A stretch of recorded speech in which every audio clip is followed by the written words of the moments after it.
boy. Albitra Debina Nai video boy. Video Lukenina Bakambwe. Aïe aïe aïe. Ben Milia Ibilo Nanga Koe Omela Stéphanie Bobo Monalandaye. Bombe, Sigi Bombe, Ben Willy.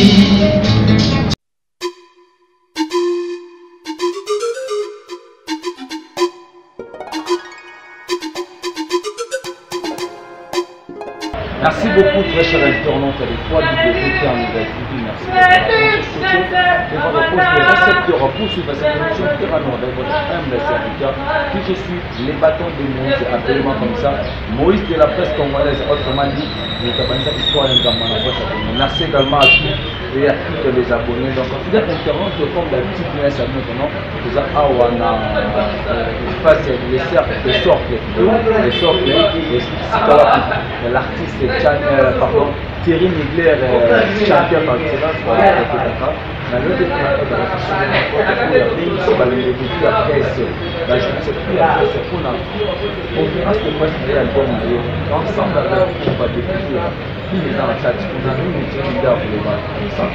merci beaucoup à ceux qui sont dans la caméra. Merci à toi mon collaborateur. Ce n'est pas mon caméraman, il faut bien préciser, ce n'est pas mon caméraman, mais c'est mon titre. Joël, mon collaborateur depuis le temps, merci à toi, Chati la Star,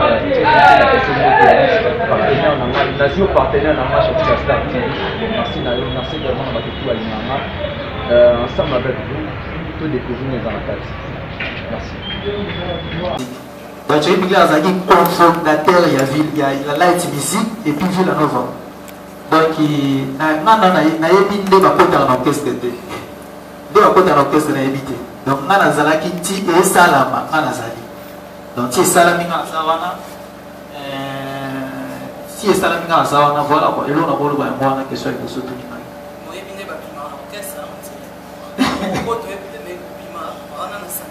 Bon, moi, la mienne, c'est sur la Bodami.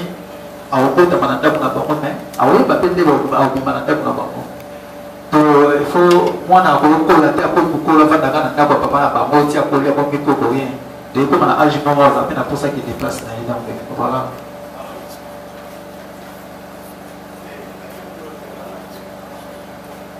Bon, question ami il y a départ dans la ville à Nova Sosa pourquoi et ça a déjà le droit d'être tapé sur réponse. Donc je le baquet moi na ko vendre dans na ba parents na yé ko na maman bon c'est il faut aller la place. Donc, l'on a voulu parler en bon, on a vu la Nova, l'on a pété, on a remarqué l'on a pété, et puis on a vu la Nova, on a pété maestro.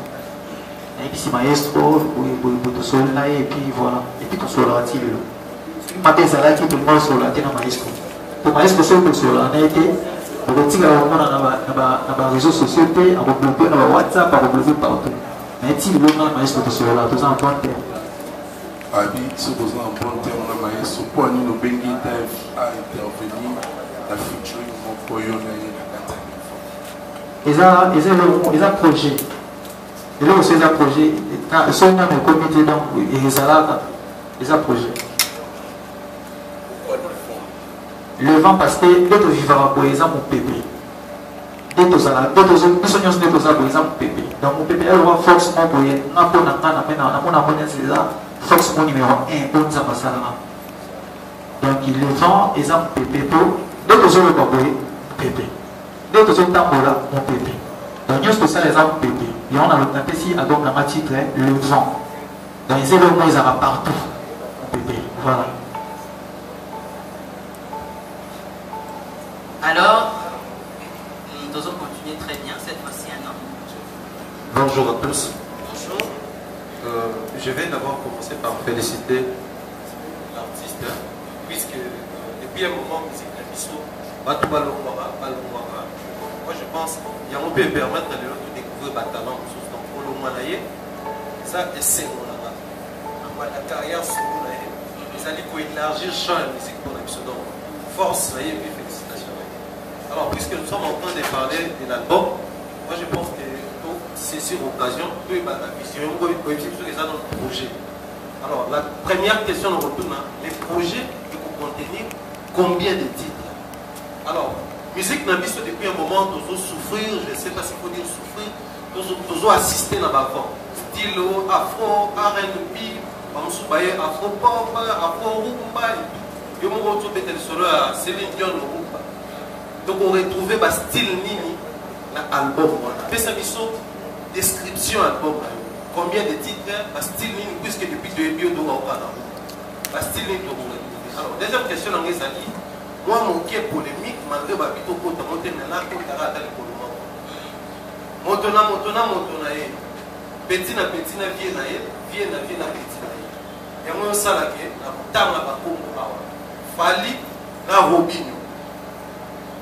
Ferre na Inospi. X na Y. Yo ozala na nani? Okota bitumba ya nani? Nani akobanda kozala okota bitumba no to ozala protéger ya nani akobandi carrière so. Merci. Merci beaucoup. Et le nom, on a oublié de se présenter. Thierry Mombaya, Afrique Europa Télévision. Merci beaucoup, Thierry. Merci beaucoup. Monique, un mot polémique et un merci beaucoup. Thierry Mombaya, il y a ça au monde en Gaï. On va répondre à la question où il y a un moutonnat va bien aller. Thierry Migler, ça va bien à Batonioso.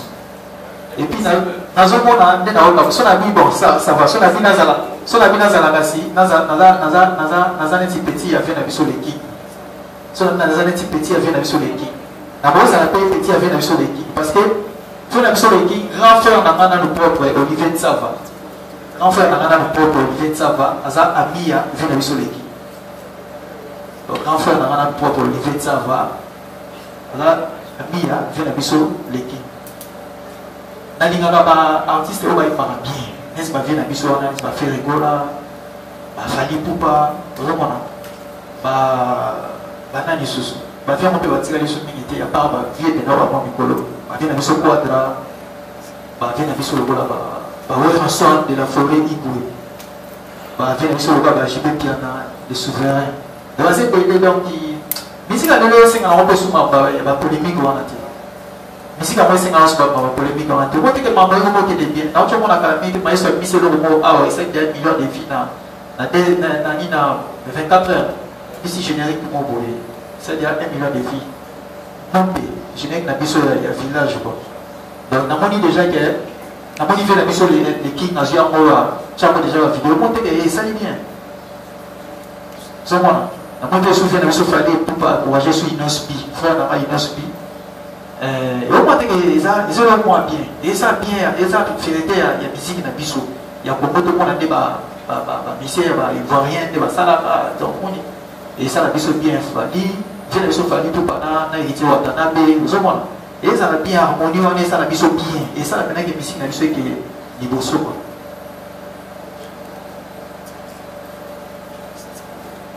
Bon album Le Vent ils ont dévolé. Volume 1, ils ont 4 titres évidemment. Tu veux dire c'est bien, tu veux dire en Sakuba. Tu veux dire c'est bien, mais tu veux dire différent. Ceux qui générique, tu veux dire générique, au lieu d'un moins différent, on a générique pour ceux qui sont bêtement. Il y a plus de à moi, les colons bâtis. Ils ont mon bâti. Parce que Thierry Migler a un style. Il a un style, il a un style, il a un style. Il y a un moment même dans la team, on a vu ça. Au lieu d'un ils sont différents. Ils sont différents, ils sont compliqués, ils sont grand chanteur. Bon, évidemment, ils sont grand chanteur. Ils sont grand chanteur. Parce que dès que grand chanteur, ils sont grand chanteur,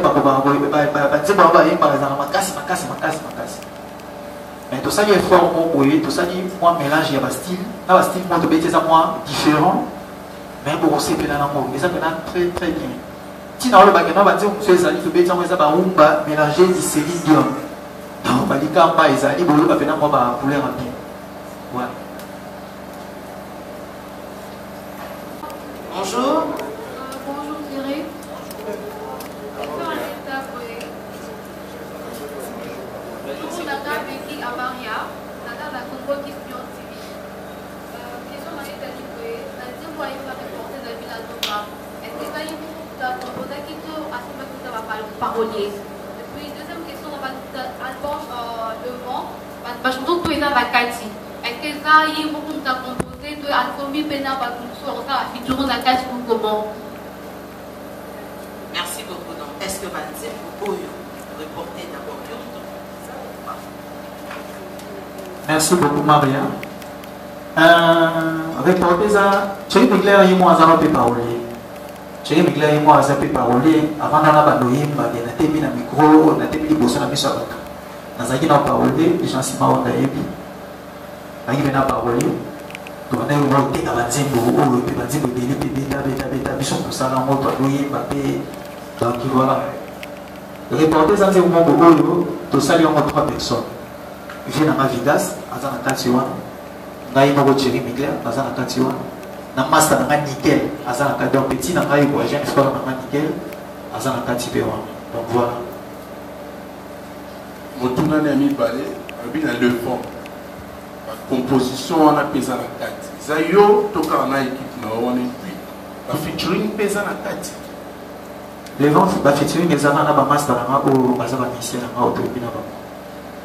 Banze mon souhait na mona composant banze mon souhait to sangisi kana le n'est pas likama ils banze mon mona composant banze mon na balikama les banze mon mona composant banze mon souhait na sombi ka des en rapport à parler pour l'ensemble moi différence il y a un style moi couleur ça différent na rosa tronc na moté po na roki ma mini monotonie quoi voilà parce que on a au petit oui biso oui na biso on a entre parenthèses question réponse derrière, oui, oui, c'est sur une moi qui sait. Je ne sais pas. Deuxième question, s'il faut changer, si c'est une église de changer, on va changer petit peu sa musique au milieu de Sonia. On a chuté, on a mis 2 questions, mais ça n'a rien. J'ai mis la douleur nini. Oh, mais maintenant on a mis ici. Ballon a dit ici. Douleur. Oh,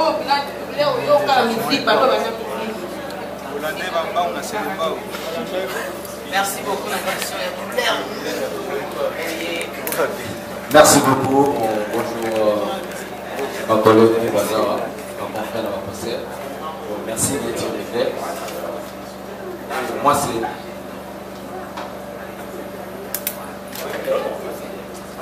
c'est Monique Matresse congolaise. Je suis sur Terre Nouvelle TV, donc la chaîne Terre Nouvelle TV, et moi c'est Moïse de la presse congolaise. Question dans les appartements artistes Thierry Migler. Thierry Migler, chanteur par excellence.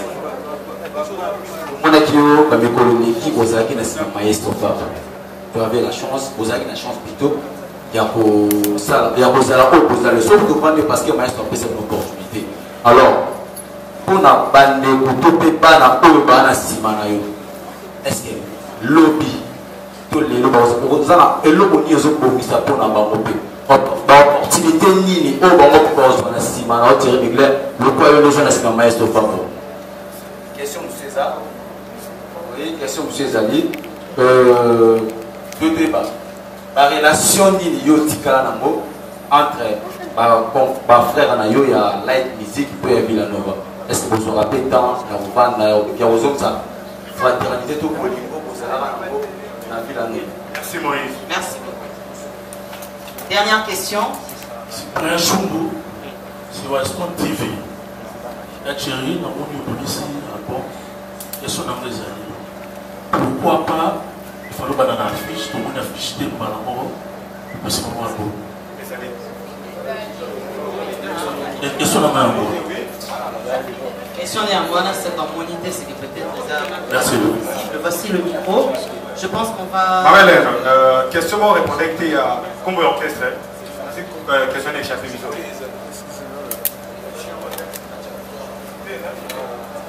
ouais.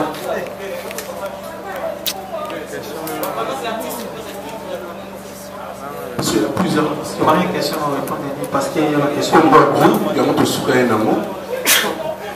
Bon, comme un groupe n'a mis sur tout ça qui est en haut, et ça n'a rien Congo, les lions de Nova, mais tu as mis en haut. Et ça, c'est comme on a dit, tu as le Congo n'a pas militaire. Là, tu as un bureau, tu as mis tout ami balé, mon cosali, inspiration na yo, Nzembo na yo. Tu vois, puis, deuxième question, couleur ligne et mémoire na musique.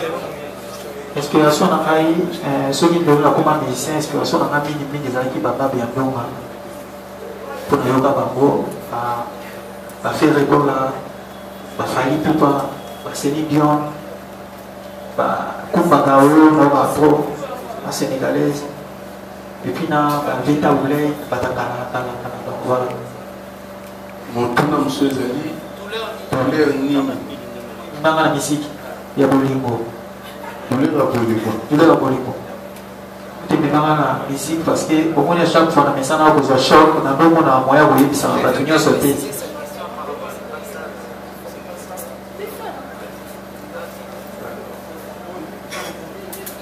donc eloko na koloba douleur oyo ememanga na musique eza bolingo chaque fois na dozwa bachoc biso ozwi déception mo boye oza na posa bon totyango babilo mwa bongo sikoyo na musique yoloba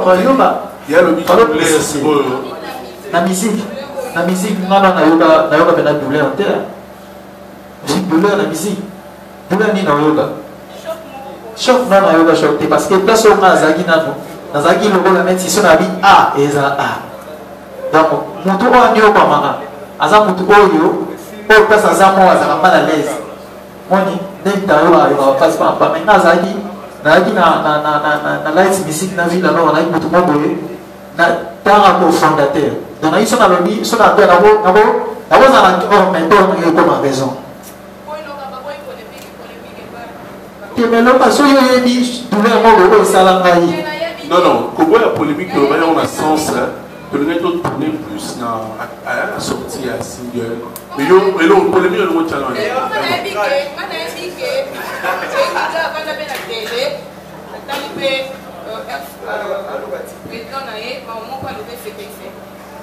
wani eza siko maka mosusu wana siko maka mosusu douleur ezala bongo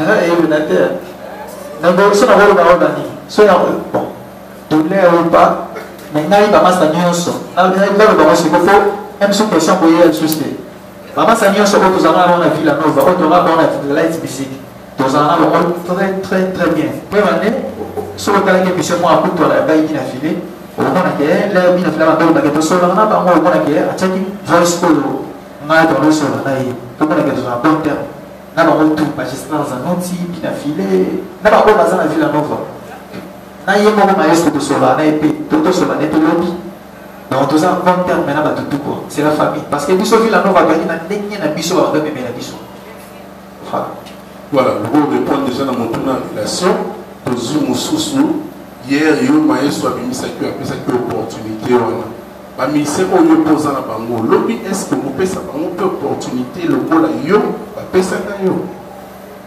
nadisi oyo nayebisa oyo toyebi na bango ezali affiche ezalaki yoko affiche rapidement pour répondre ils ont un message à conscientiser dans la biso apesaki yo affiche yango yede non en attendant bazoyana ndeko moko alingaki aconscientiser oka abizalaka motuna te mais peut-être tu peux avoir liloba koloba na ye abi olala te sikosala musique ya église te ndeti emo ozalaka mwa recoqueliant somo bongo te oyo tsheli grand maître ya ndenge azete na batete bato batete bayebi grand maître mpena donc bien formé judoka donc so opusani pomoni ceinture bleu ya ndenge ya bajete mais totala makambo mosusu mso elekaka okota lelo omungu wana mais bisango omona omona neti yazakani mais yazalaka boye tosala pembeni siko ocomprendre bon tosala effort tolamuka bongo parce que misika yango eza bongo tosala effort tolamuka tosala bongo ebolingi merci kati. Merci beaucoup, chers collègues. Merci beaucoup, chers internautes. Merci à vous aussi, chers téléspectateurs. Et nous sommes arrivés à la fin de ce point de presse qui va chuter avec, bien sûr, le savoir-faire de l'artiste. De Yébi Adam Yémi. Bessaï Komboya, chanteur par excellence, par ancien patron Maestro Fago. Il va démontrer qu'il est chanteur par excellence. Ça, c'est exclusivement pour nous, la presse. Mais avant, j'aimerais quand même un mot, nos frères et sœurs, autour du déplacé de l'eau. Moi personnellement, d'abord, merci d'avoir pensé à la presse. Merci d'avoir souhaité que tous à la première personne ait informé le public, la personne que le 31 juillet sorti à premier volume et album Le Vent. Le 30 juin, maxi single Moko vous allez disponible, vidéo Ben Luidi. Je pense que voilà, c'est ce que nous avons noté, c'était le but de notre rencontre aujourd'hui. Alors, Thierry Migler, un mot pour la presse, un mot pour les téléspectateurs et les femmes. Merci beaucoup à la presse parce que c'est la toute première fois dans la précisé qu'il y a un moment pour la conférence. Et ça, il y a un moment de plaisir. Merci parce que les gens qui ont ça dans le respect pour nous allons vers Bino, il y a un a zone ça. Donc, dans maï, dans la qui montre il faut qu'on a bien Bino. Il faut qu'on a bien Bino, donc il faut de Bino. Ceux qui vous ont bébé n'ont tous ensemble et ça n'a pas de plaisir. Volonté de la Singa déjà pour la Singa, merci. D'avoir assisté, merci pour d'avoir assisté, merci d'avoir mon avis avec la Sima. Donc, tout le monde a ça avec mission sur ce merci beaucoup d'avoir donné sur les botins à Bébisso. Merci surtout la presse. Merci beaucoup. Voilà, je voudrais ajouter un dernier mot également. Nous avons réalisé cette conférence de presse avec un nom mais un timing. Nous ne voulons pas prendre beaucoup de temps, mais nous vous demandons une large diffusion, s'il vous plaît. Ce n'est pas que pour un artiste était les lots, peut-être demain vous ne savez pas, il a du talent. Pour la sortie album et puis déjà single le 30 juin. Pour filmer, pour pour diffuser un mot. Tout ça la vie sur bien. Pourquoi dans le moment de cas ne négligez pas l'artiste, s'il vous plaît. Nous sommes tout ça la promotion de l'artiste de la Bisso et vous allez bien. On a bien oublié les Gabonais à vous céder à la vie, non, ma casse. Pour nous bien que nous comprenions les moutons, merci beaucoup à vous et encore une fois. Ayemba, nous avons son extrait à l'écran.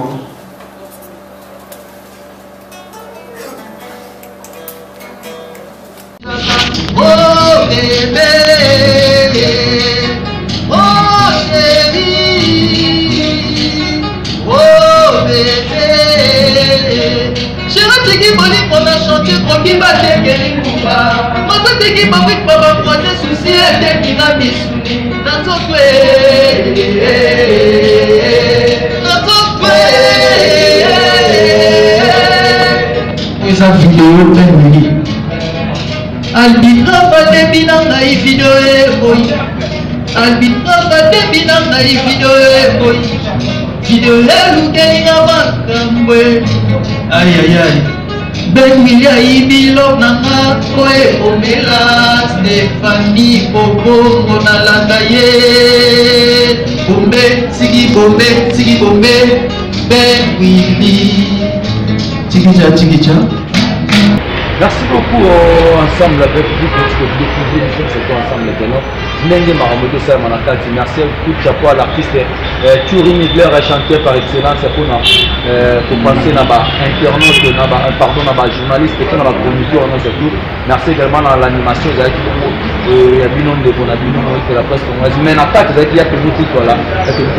Merci à toi, Hélène Kalé, ma maman, à Bianca Kanatu.